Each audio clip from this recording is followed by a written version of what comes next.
Vamos a ir hasta la calle Pozo Amarillo porque allí se encuentra el Gabinete de Psicología Algazara y allí nos está esperando Ana Belén.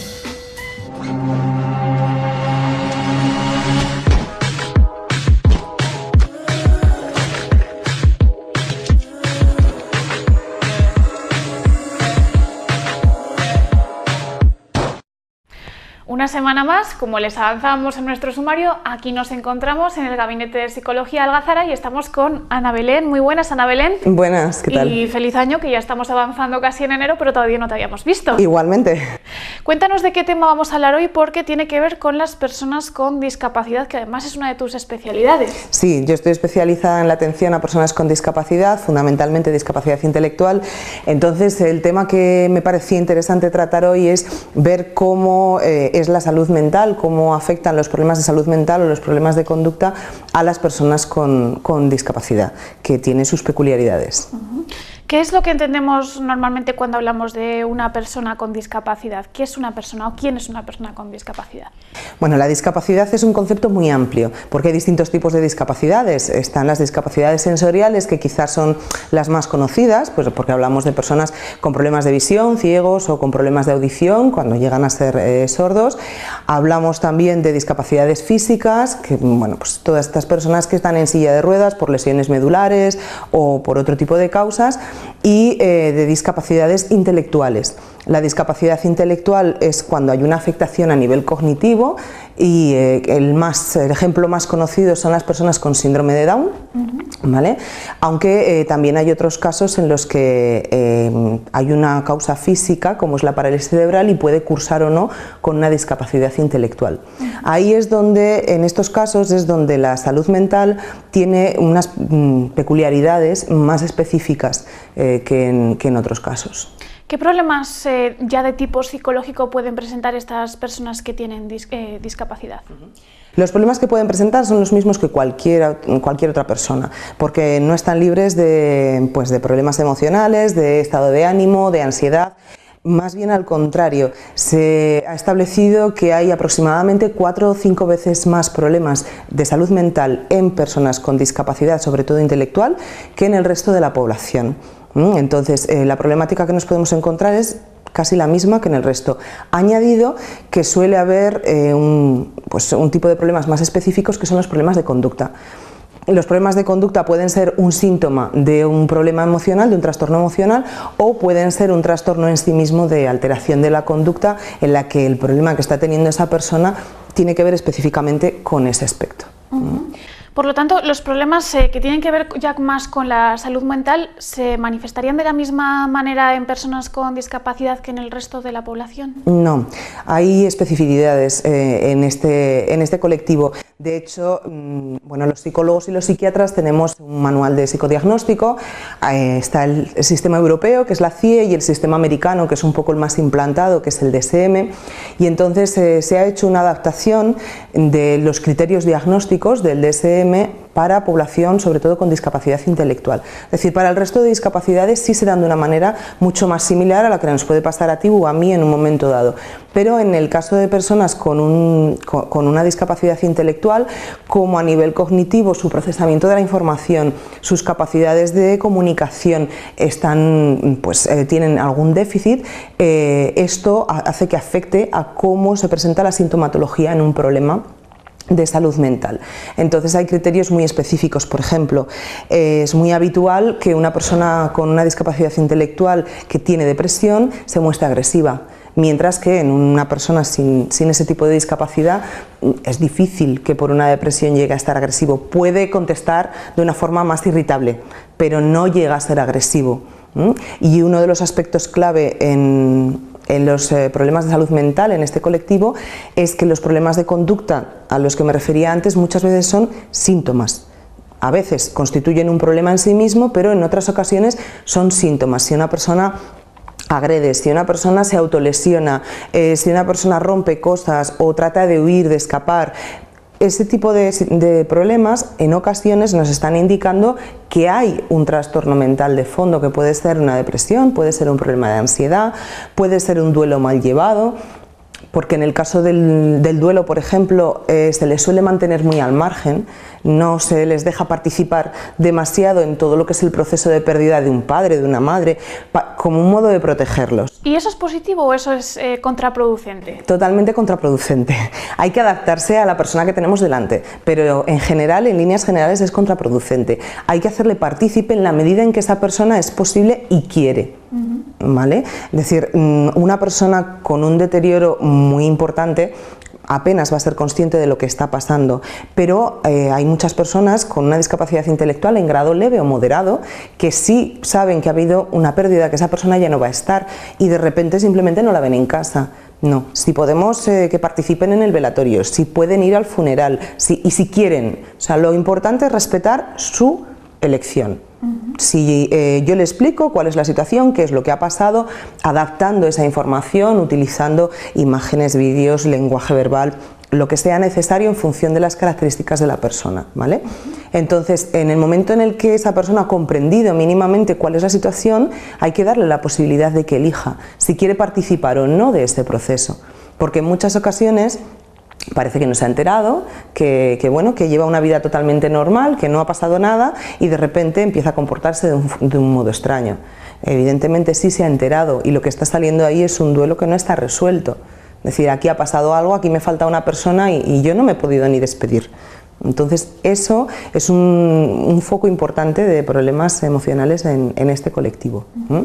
Volviendo a un tema del que nos hablabas antes, Ana Belén, el tema de la conducta, nos decías que podrían ser síntomas o podrían ser problemas. Supongo que también tenga una mayor dificultad encontrar, localizar y detectar esos problemas ya de conducta y problemas emocionales que también les costará expresar. Si ya a las personas en general nos cuesta, a una persona que tenga algún tipo de discapacidad también le costará. Sí, una persona con una discapacidad, sobre todo intelectual, nos va a mostrar mucho a través de su conducta, a través de su comportamiento. Si llora más de lo habitual, nos tenemos que fijar mucho en cómo era antes y cómo es ahora. Es decir, si llora más de lo habitual, si se niega a participar en actividades, si le cuesta hacer cosas que antes no le costaba, si habla menos de lo normal, se relaciona menos con los compañeros, ese tipo de cosas son pequeños indicios que nos tienen que alertar de que algo puede estar pasando. Entonces, siempre tenemos que tener en cuenta que la observación es fundamental y a partir de lo que observemos es cuando ya se puede evaluar de una forma un poco más específica. Hay pocos instrumentos de evaluación adaptados, pero cada vez son más, los que nos permiten, tanto para personas que no tienen un lenguaje verbal como para personas que sí lo tienen, nos permiten ir discriminando qué tipo de problemas pueden ir teniendo, aparte de la adaptación de criterios que os mencionaba anteriormente, de criterios diagnósticos que a través de la observación se puede llegar a establecer una conclusión. Es muy importante la información de referencia de las personas que habitualmente están con esa persona, sobre todo en el caso de la discapacidad intelectual, ¿no? Pues cuidadores, familia, que son los que más información nos van a poder aportar. En cuanto a los problemas de conducta, hasta qué punto es un problema de conducta o hasta qué punto se convierte en un trastorno de alteración de la conducta, depende fundamentalmente de la intensidad, de la frecuencia y de la duración de esos problemas de conducta. Es decir, cuando la intensidad ya es elevada, cuando es una frecuencia prácticamente diaria y la duración de esas conductas pues, se alarga en el tiempo, evidentemente ya no estamos hablando solo de un problema, sino de un trastorno que hay que tratar con una serie de técnicas normalmente de modificación de conducta. Cuando estamos hablando de problemas de conducta más puntuales que no tienen tanta frecuencia o que la intensidad es menor, pues en ese caso tenemos que fijarnos si pueden ser un síntoma de otro tipo de problema y ahí es donde tenemos que empezar a indagar, averiguar, a utilizar instrumentos de evaluación y bueno, adaptar toda la fase de evaluación a las características de la persona que tenemos delante. Una vez tenemos que realizar, o tenéis mejor dicho que realizar una terapia, ¿qué tipo de terapias se utilizan en estos casos? Bueno, como en todo, aquí hay que adaptarse nuevamente a quien tenemos delante. Cuando la persona tiene un nivel de lenguaje, de comprensión, de expresión medianamente bueno, se puede trabajar de una forma bastante similar a como se hace con cualquier otra persona. En un nivel un poco más cercano a los niños, dependiendo un poco de las características de la persona, pero es un nivel en el que utilizamos más materiales similares a los de los niños, pero se puede trabajar de una forma muy parecida. Cuando hay una mayor afectación, sobre todo del lenguaje, ahí tenemos que utilizar más técnicas conductuales, de modificación de conducta, como hablábamos antes. Son técnicas en las que yo voy a reforzar que aparezcan una serie de actitudes o de comportamientos, en las que no voy a reforzar otro tipo de conductas no apropiadas. Depende de cada caso.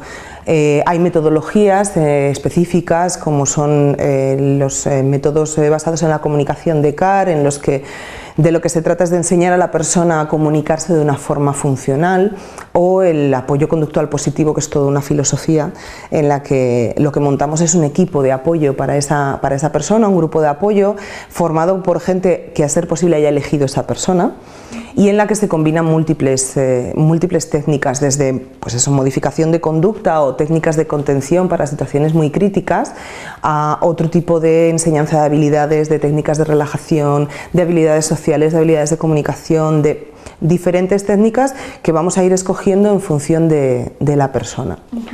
Hemos visto este lado de los profesionales, todo el papel tan importante que desarrolláis con estas personas con discapacidad, pero también un papel muy importante lo desarrollan las familias. Y a lo mejor hay alguna persona que se encuentra en una situación similar, se siente identificada. ¿Qué papel tienen las familias y qué consejos podemos darles a estos miembros familiares? Las familias tienen un papel fundamental desde el principio, porque en ocasiones son los primeros que van a detectar que algo no va bien.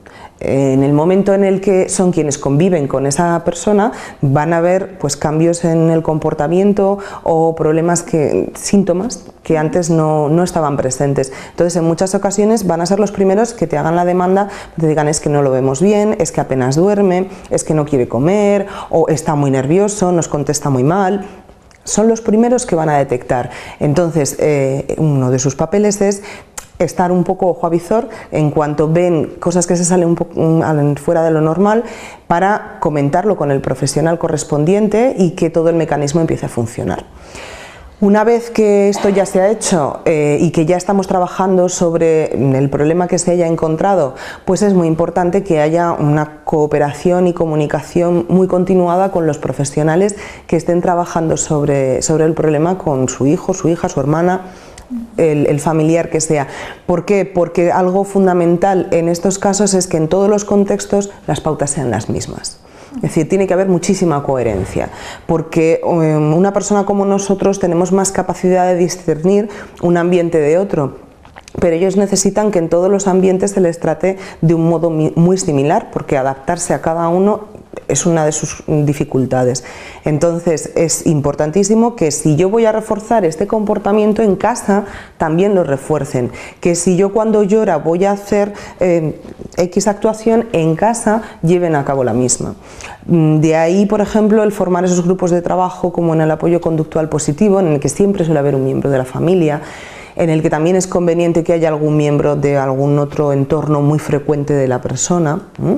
Entonces es importantísimo eso, la coordinación, y que se vayan siguiendo las mismas pautas, y que cualquier tipo de cambio, de algo que salga fuera de lo normal según va avanzando la intervención, también la digan. Tiene que haber un feedback continuo en la información, igual que de cara a los profesionales que están trabajando con la persona con discapacidad, tienen que dar también ese feedback o cualquier cambio de pauta a la familia. Entonces es fundamental.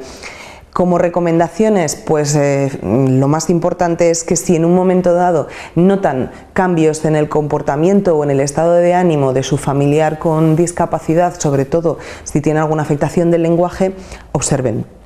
Que observen y que lo comuniquen lo antes posible pues a un psicólogo del centro al que acudan, si acuden a un centro, a un psicólogo particular como aquí en Algazara, pero que observen y lo comuniquen, porque es la mejor manera de detectar cualquier problema emocional a tiempo, antes de que se convierta en una rutina de comportamientos disfuncionales que van a afectar mucho a la calidad de vida de esa persona.